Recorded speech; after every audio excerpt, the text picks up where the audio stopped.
Hi friends, welcome back to Reti vlogs. మా ఛానల్లో first time చూసేవారు సబ్స్క్రైబ్ చేసుకుని పక్కన ఉన్న బెల్ ఐకాన్ నొక్కండి. మేము చేసే ప్రతి రెసిపీ అండ్ వ్లాగ్ మీకే ముందుగా నోటిఫికేషన్స్ అయితే వస్తాయండి. Friends, welcome back to Reti vlogs. అందరూ బాగున్నారా అండి? మేము కూడా బాగున్నాం, మీరు కూడా బాగుండాలని మనస్ఫూర్తిగా అయితే కోరుకుంటున్నాను అండి. మా ఛానల్ని ఫస్ట్ టైం చూసేవారు సబ్స్క్రైబ్ చేసుకోండి. ఆల్రెడీ సబ్స్క్రైబ్ చేసుకున్న వాళ్ళకు చాలా చాలా థ్యాంక్స్ అండి. మీ సపోర్ట్ వల్ల మా ఛానల్ మరింత ముందుకైతే వెళ్ళిపోతుంది. మీ సపోర్ట్ అయితే మాకు చాలా అవసరం అండి. ఇవాళ అయితే ఒక రెసిపీ అయితే చేద్దాం అనుకుంటున్నా. అదేం కాదండి, బెల్లం పానకము. బెల్లంతో చేసేది.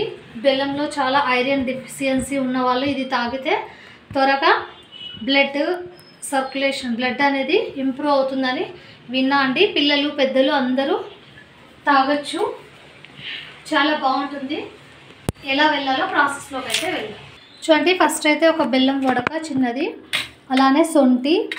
ఈ సొంటిని బాగా కట్ చేసుకోవాలి. బాగా అలానే 4 ఇలాచి, ఒక మిరియాలు కొన్ని తీసుకున్నా అండి నేను. ఫస్ట్ అయితే ఇవన్నీ దంచేసుకోవాలి. ఫస్ట్ అయితే బెల్లం అయితే దంచుకున్నాము. బెల్లం అయితే దంచేస్తున్నాను. ఇది అందరూ ఈ ఎండాకాలంలో అందరూ తాగొచ్చండి. ఈ బెల్లం పానకం శ్రీరామనవమికి చేస్తారు చాలా మటుకు. నేనైతే ఇవాళ చేద్దామని అయితే అనుకున్నాను. పిల్లలకు పెద్దలకు అందరికీ మంచిదంటేను. ఒక గ్లాస్ అయితే మనకు వీలు కుదిరినప్పుడు వారంకి ఒకసారైనా రోజుకు ఒకసారైనా తీసుకోవచ్చు. ఇలా మెత్తగా బెల్లం అయితే దంచుకోవాలి. ఒక బౌల్లో అయితే బెల్లం అయితే చిన్నగా కట్ చేసి అయితే వేసేసుకున్నాను. ఇప్పుడు ఇందులో వాటర్ వేసుకొని కరిగించుకోవాలి. చూడండి, తగినన్ని నీళ్ళు అయితే పోసుకోవాలి. ఇలా నేను తీసుకున్న బెల్లంకి చాలండి. ఇవైతే కరగనివ్వాలి. కొద్దిసేపు ఇలానే ఉంచితే అదే కరుగుతుంది. అదే రోట్లోనే 4 ఇలాచి, అలానే మిరియాలు, ఒక 4 మిరియాలు, అలానే సొంటి వేసి బాగా దంచుకోవాలి. చూడండి, ఇలా బాగా పొడి అయ్యేలాగా దంచుకోవాలి. యాలకులు, అలానే సొంటి, ఇవి మొత్తం బాగా మిక్స్ చేసుకోవాలి. ఇలా దంచితే చాలా బాగా మొత్తం ఇలా పౌడర్ అవ్వాలి.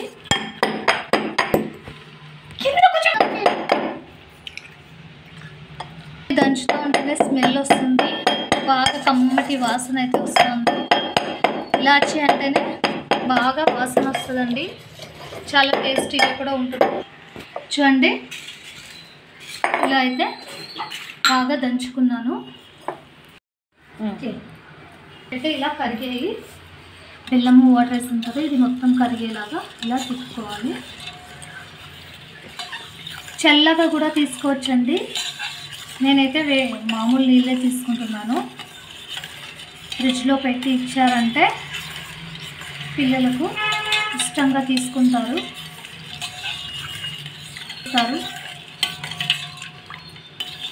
ఈ ఎండాకాలంలో పిల్లలకు ఆరోగ్యంగా ఉంచాలి కదా మనము.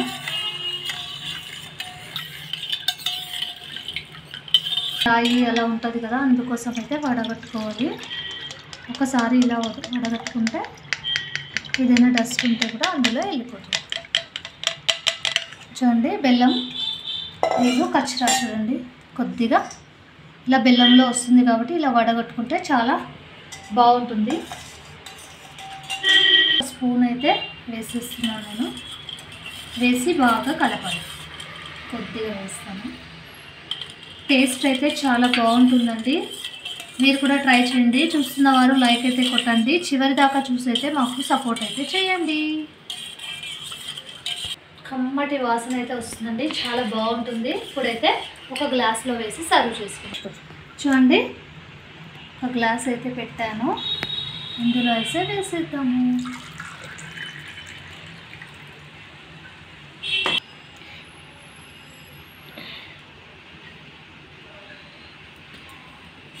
చూడండి, పానకం అయితే రెడీ అయిపోయింది. చాలా సింపుల్గా చేసుకోవచ్చు, అలానే తొందరగా చేసుకోవచ్చు, హెల్తీ కూడా. మీరు కూడా ట్రై చేయండి. Bye friends.